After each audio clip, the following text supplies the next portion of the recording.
طرح متاثر بھی نظر آتا ہے۔ حسین اعظمی صاحب کی شاعری ان کی حساس طبع اور درد مرد دل کی پوری طرح عکاسی کرتی ہے۔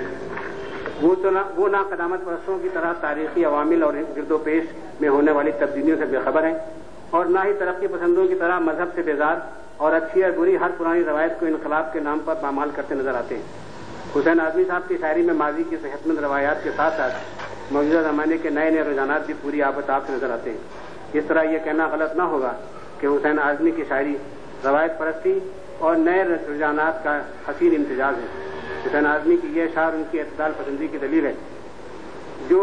جو مثل شمع سر بزم جل سکا نہ کبھی، نظام ظلمت شب کو بدل سکا نہ کبھی، گرے جو اوروں کی نظروں میں وہ سنبھل بھی گئے، گرا جو خود کی نظر سے سنبھل سکا نہ کبھی۔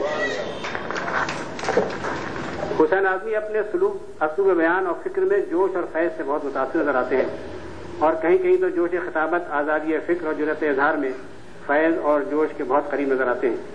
ان کے ان اشعار میں مجھے جوش اور فیض کا رنگ جھلکتا نظر آیا۔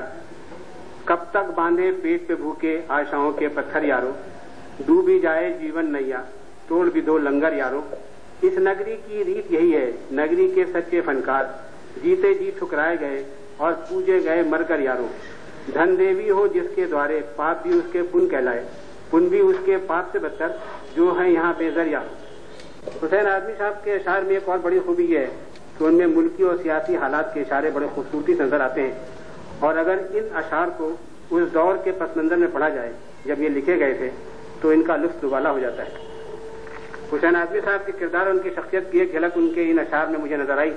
کہتے ہیں، مصلحت کہتی ہے قاتل کو مسیحا لکھو، اس گھٹا ٹوپ اندھیرے کا قصیدہ لکھو، دل بضد ہے کہ صداقت کا نہ دامن چھوڑو، رات کو رات اندھیرے کو اندھیرا لکھو، سوچتا ہوں کہ قلم توڑ دوں کچھ بھی نہ لکھوں، اور قلم کا ہے تقاضا کہ تقاضا لکھو، جھوٹ سچ لکھنے سے بہتر یہی آدمی اب، مرد یا اہل قلم اور قلم کا لکھو۔ حسین اعظمی صاحب کے بارے میں مرحوم رئیس امروی نے کشور قلم کے مقدمے میں لکھا تھا، حسین اعظمی شہرت سے بے نیاز اور بلند آہنگی کے بجائے شاعرانہ فکر و سخن اور ذکر و سخن میں غرق ہیں، اور ان کی ادبی عظمت اور شاعرانہ شخصیت کا یہ پہلو سب سے زیادہ پرلطف، قابل قدر اور فرق انگیز ہے۔ سچ ہے، قلم کی عظمت برقرار رکھنے میں حسین اعظمی کی جدوجہد قابل تعریف اور قابل تقدیر ہے۔ شکریہ۔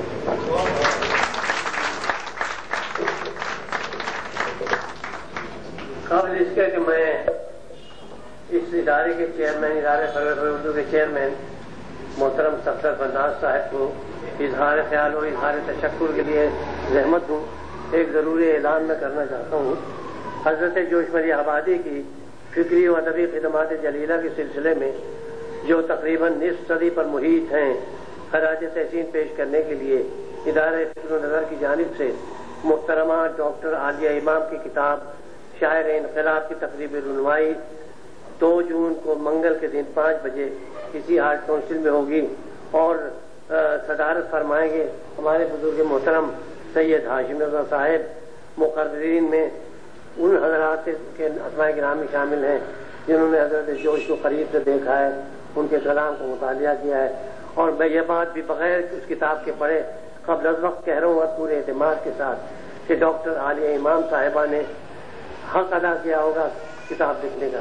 جوش صاحب کے عالیہ امام صاحب کے والد سے بھی بہت قریبی تعلقات تھے، اور حضرت جوش ڈاکٹر عالیہ امام سے بڑی محبت کرتے تھے، ان کے دل میں عالیہ امام کی بڑی قدر و منزلت تھی۔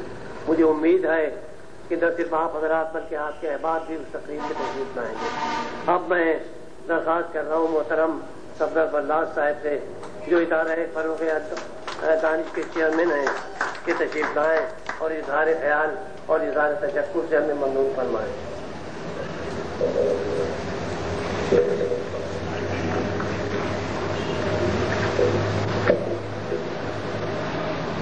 جناب مہمان خصوصی، جناب صدر،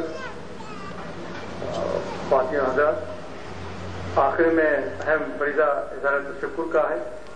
اس سے پہلے کہ میں رسمی شکریہ ادا کروں، مختصراً، نہایت ہی مختصراً حسین اعظمی صاحب کے حوالے سے اتنا کہوں گا کہ بر صغیر کا مشکل ترین اور تاریخات عہد پچھلے 50 سالوں کا محیط ہے، جو کہ حسین اعظمی صاحب کی شاعری اور صحافتی زندگی کا بھی احاطہ کرتا ہے۔ ایسے وقت جب دوسری جنگ عظیم نے عالمی سامراجی نظام کو کھوکھلا کر دیا تھا. افریقی، لاطینی اور ایشیائی ملکوں میں آزادی کے شعلے بھڑک اٹھے تھے. سوویت یونین اور شمالی امریکہ کی سیاسی، فوجی اور معاشی چشمک سے محکوم ملکوں کی جنگ آزادی کو مختلف شکلوں میں سامانیت ملی تھی. بر صغیر کے مسلمانوں کی نشاط ثانیہ کا پاکستان تحریک کی صورت میں نیا دور شروع ہو چکا تھا اور قوی ہیکل ہندوستان اپنی تاریخ کے دوراہے پر کھڑا تھا. حسین اعظمی نے شعور اور احساسات کی دنیا میں بصورت شاعری قدم رکھا. 1940 قرارداد پاکستان کا سال ہے. 1942 ہندوستان چھوڑ دو یعنی کوئٹ انڈیا موومنٹ کا سال ہے. ان دونوں سالوں میں آپس میں اس لیے گہرا تعلق ہے کہ قرارداد پاکستان اور ہندوستان چھوڑ دو تحریک ہندوستان اور پاکستان کی دو آزاد مملکتوں کے قیام کا پیش خیمہ ثابت ہوئی. اور اسی 1942 میں حسین اعظمی نے اپنی ذات کے لیے شاعری کی مشکل راہ پسند کی.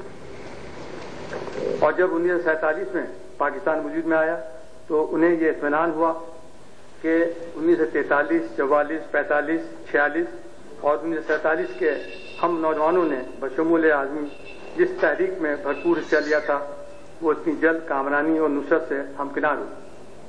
اور اسی لیے ہم سب نے اپنائیت اور خدمت کے جذبات سے مغلوب ہو کر ہجرت مکانی کی. یہ حسن اتفاق ہے کہ حسین اعظمی اور میں دونوں پہلے لاہور پہنچے. یہ لکھنؤ سے براہ راست آئے. میں دہلی میں کچھ عرصہ بسلسلہ ملازمت رک کر لاہور آیا. ان تاریخی ریلوے ٹرین میں سے ایک میں جو دہلی سے سرکاری ملازمین اور دیگر مہاجرین کو پاکستان لا رہی تھی. لاہور میں میں نے صحافت سے دوبارہ سلسلہ جوڑا اور حسین اعظمی نے صحافت کا آغاز روزنامہ نوائے وقت لاہور سے کیا. اب یہ ذات سے نکل کر اجتماعی اور قومی فرض پورا کرنے کے لیے پروفیشنل صحافت کے کٹھن میدان میں آ گئے اور اس طرح ان کا شاعری اور صحافت کا سفر چلنا شروع ہوا.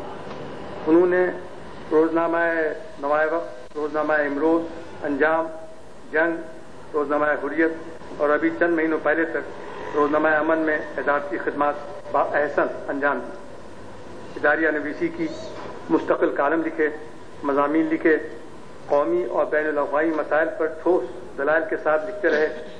ہمیشہ بے معنی لفاظی اور روایتی انداز سے ہٹ کر لکھا. اس کا پڑھنے والے پر دیر پا اثر پیدا ہوتا ہے. 50 سال ہوئے شاعری مقالہ نویسی میں سرگرم ہے. ایک طویل سفر ہے مگر ماشاءاللہ اب بھی جاری ہے. اور ان دعاؤں کے ساتھ کہ سفر کبھی ختم نہ ہو میں اپنے اس وقت کے فریضے کی طرف آتا ہوں.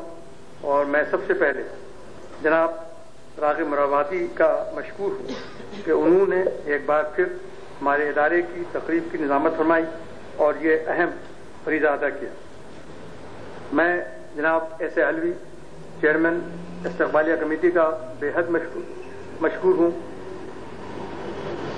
ویسے وہ ہمارے لیے نئے نہیں ہیں، ہمارے ادارے کے بہت قریب ہیں، بہت ہی ہمارے ہمدرد ہیں، سرپرست ہیں. اور پچھلی بار جو ہم نے تقریب کی تھی اس کے وہ مہمان خصوصی تھے ہالی لین میں. اور اس تقریب میں اور اس تقریب میں فرق یہ ہے کہ وہ تقریب جو تھی وہ ان کی حسین اعظمی صاحب کی جو کتاب ہے مطالب اس کی لانچنگ کے سلسلے میں تھی. اور آج کی تقریب جو ہے وہ 3 اداروں کی طرف سے ہے جیسا کہ ہاشم صاحب نے فرمایا ان کی 50 سالہ ادبی اور صحافتی خدمات کے لیے. یہ کہ بنیادی فرق ہے دونوں تقریبات میں. اور یہ ہم بہت ہی مشکور ہیں ایس علی صاحب کے کہ وہ ان دونوں تقریبات میں ہمارے ساتھ ہیں.